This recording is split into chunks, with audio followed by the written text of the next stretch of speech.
Hello friends, welcome to Abhipedia powered by Abhimanyu IAS. My name is Manish and in this video we are going to discuss some multiple choice questions on geography.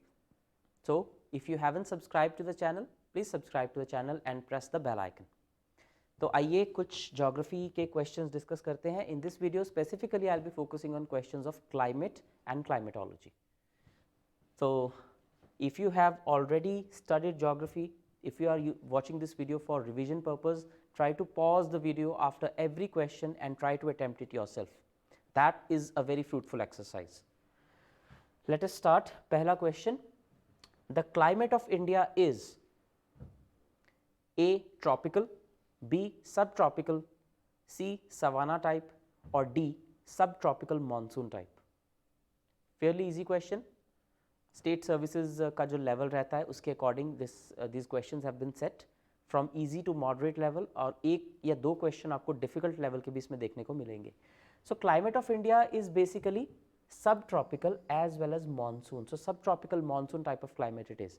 देखिए tropics वाला जो area होता है that is from Tropic of Cancer to Tropic of Capricorn which shifts only up to 4 to 5 degrees at the time of ITCZ और inter tropical convergence zone. तो subtropical होता है India का climate mostly and it is characterised by heavy influence of monsoon, south west monsoon as well as north east monsoon. तो subtropical monsoon type of climate is the real और actual classification of Indian monsoon, Indian climate sorry. तो climate जो है subtropical monsoon है हमारा. Most of north east India and much of north India are subject to a humid subtropical climate. ज़्यादातर जो हमारा land mass है वो सारा नॉर्थ में और नॉर्थ ईस्ट को मिला के बनता है. Tropic of Cancer although passes from the middle of India, लेकिन जो सर्दर्न वाला इंडिया है peninsular part that is mostly surrounded by water, तो उसमें लैंड मास कम है as compared to the northern one. तो हम subtropical monsoon type of climate की सबसे ज़्यादा इन्फ्लुएंस देखते हैं इंडियन वेदर पे. That's why we have classified it as subtropical monsoon type. Question number 2. The extreme of temperature between summer and winter. The extreme of temperature between summer and winter is quite low in southern part of peninsular India. जो peninsular India है, this is peninsular India, ये सारा जो है this is peninsular India. यहाँ पे winters और summers में जो variation है temperature की वो बहुत कम देखने को मिलती है, जबकि नॉर्थ इंडिया में बहुत ज़्यादा होती है. जैसे सर्दियों में बहुत ज़्यादा सर्दी पड़ती है पंजाब, हरियाणा, हिमाचल में, जबकि गर्मियों में बहुत ज़्यादा गर्मी पड़ती है. But this variation is not there in peninsular India. यहाँ पे केरला, तमिलनाडु जैसे स्टेट्स में सारा साल ऑलमोस्ट एक जैसा टेम्परेचर रहता है. Why is it so? इसके रीजंस हैं. Number 1, the adjoining oceans moderate the temperature. Number 2, the sky is generally cloudy. Number 3, the sun's rays are almost vertical throughout the year. और number 4, the strong winds that flow throughout the year. कौन सा इसमें से कारण है? In fact अगर चारों ही कारण है आप मान लें तो सबसे अप्रोप्रिएट कारण कौन सा है? दिस में also happen sometimes in exam, तो आपको पैनिक होने की जरूरत नहीं है. अगर आपको लग रहा है कि 2 या 2 से ज़्यादा ऑप्शन भी करेक्ट हैं किसी आंसर के, किसी क्वेश्चन के, तो आप क्या करेंगे? You will choose the most appropriate answer in that particular circumstances. जैसे इसमें भी मल्टीपल ऑप्शंस करेक्ट हैं, अगर हम इनडायरेक्ट वे में देखने लग जाएं तो इसमें से ज़्यादा ऑप्शंस करेक्ट हो जाएंगे, लेकिन हमें वो एक मोस्ट अप्रोप्रिएट ढूंढना है. जो सबसे अप्रोप्रिएट आंसर इसमें है से है that is a, the adjoining oceans moderate the temperature. जो लैंड और सी का टेम्परेचर डिफरेंशियल होता है वो जो है, यानी कि लैंड ब्रीज और सी ब्रीज जो होती है, that actually moderates the temperature of these areas in peninsular India. जो बाकी है ये भी करेक्ट है. जैसे स्काई इज जनरली क्लाउडी. अब ट्रॉपिक वाला जो एरिया होता है, इक्वेटर के पास वाला जो एरिया है, वहाँ पे रोज़ बादल बनते हैं क्योंकि इतनी ज़्यादा इवेपोरेशन होती है, इतनी गर्मी होती है, जिसकी वजह से हर दिन बादल बनते हैं और शाम को बारिश होती है. तो there is general cloudiness here. ये भी थोड़ा सा रिमोटली देखेंगे तो ये भी सही है. The sun's rays are almost vertical, ये थोड़ा सा सही नहीं है. थ्रू आउट द ईयर तो नहीं होती है, वो तो इक्वेटर पे होती है. Then strong winds flow throughout the year, ये भी सही है कुछ हद तक, लेकिन ये इसका इफेक्ट है क्योंकि एयर ब्रीज और सी ब्रीज हर दिन चलती है. देखिए दिन के वक्त जो होता है लैंड बहुत जल्दी गर्म हो जाता है, जबकि पानी इतनी जल्दी गर्म नहीं होता, तो लैंड पे लो प्रेशर बन जाता है. तो दिन के वक्त सी से लैंड की तरफ हवा चलती है which is known as sea breeze, और रात के वक्त लैंड से सी की तरफ हवा चलती है which is known as land bridge.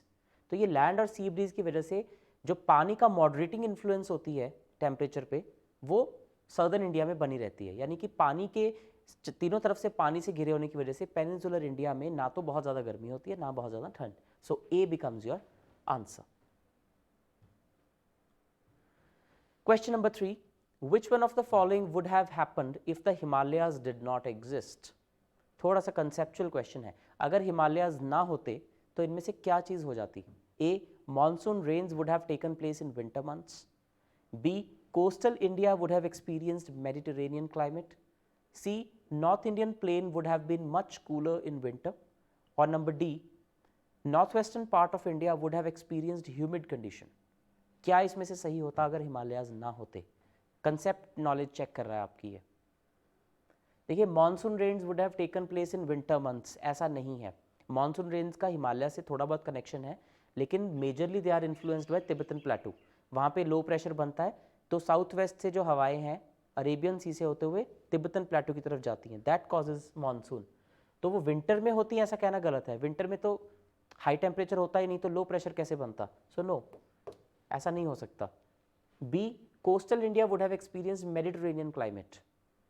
No, that is also not true. That is also not true. Third, North Indian plain would have been much cooler in winter. जो North Indian plain है, हम presume कर रहे हैं कि हिमालयाज नहीं है, तो नॉर्थ इंडिया में सबसे क्लोज जो स्टेट्स आएंगी दैट इज़ पंजाब, हरियाणा, दिल्ली, ये वाले जो एरियाज हैं सबसे क्लोज आएंगे अगर हिमालयाज ना होते तो.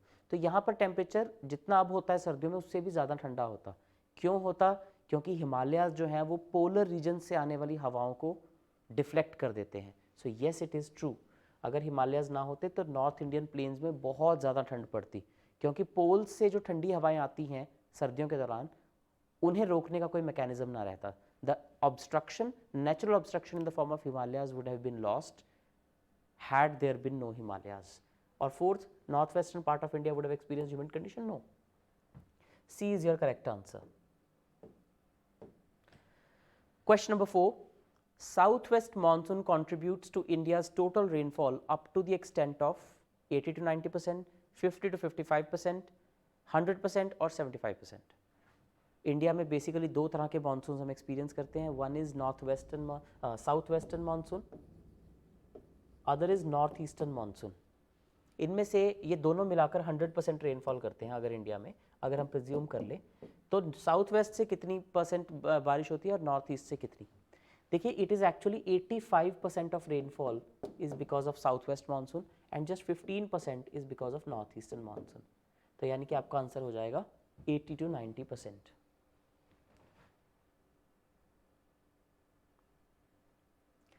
Question number 5. The retreat of monsoon is marked by what? Retreat मतलब जब मानसून की हवाएं वापस जा रही होती हैं, रिट्रीट कर रही होती हैं, तब क्या क्या सिचुएशंस बनती हैं? ए.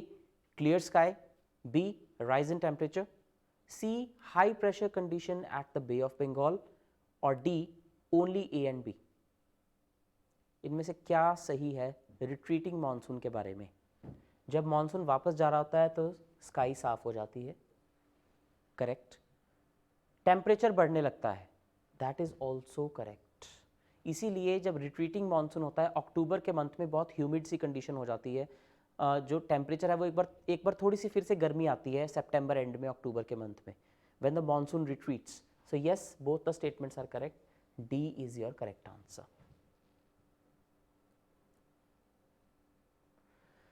Question number 6. The most important characteristic of Indian climate is what? इनमें से देखिए चारों ही इंडियन जो क्लाइमेट के फीचर्स हो सकते हैं, लेकिन आपसे पूछा गया है मोस्ट इंपॉर्टेंट कौन सा है इसमें से. Options are A. Seasonal variation of winds. B. Summer and winter rains. C. Perennial rainfall. या डी. Reversal of wind.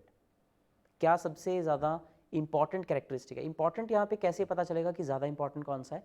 जिसकी जितनी ज़्यादा इन्फ्लुएंस है इंडियन क्लाइमेट पे वो फीचर उतना ही इंपॉर्टेंट है. यहाँ पे सबसे ज़्यादा इन्फ्लुएंस जिस फीचर की है that is reversal of winds. जो विंड्स हैं वो सीजन के अकॉर्डिंग रिवर्स हो जाती हैं, जिन्हें हम मानसून कहते हैं. So monsoon is nothing but seasonal reversal of winds.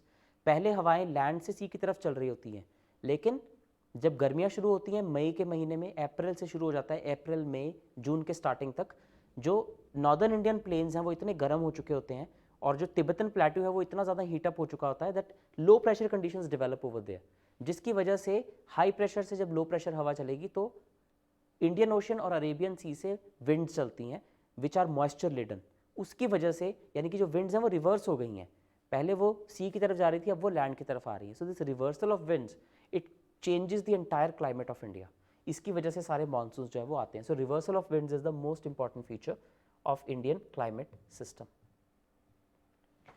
Question number 7. Among the given Indian cities, which one will be the first to receive rains from monsoonal winds? अब ये देखिए थोड़ा सा ट्रिकी क्वेश्चन है। अगर हम मैप को देखें,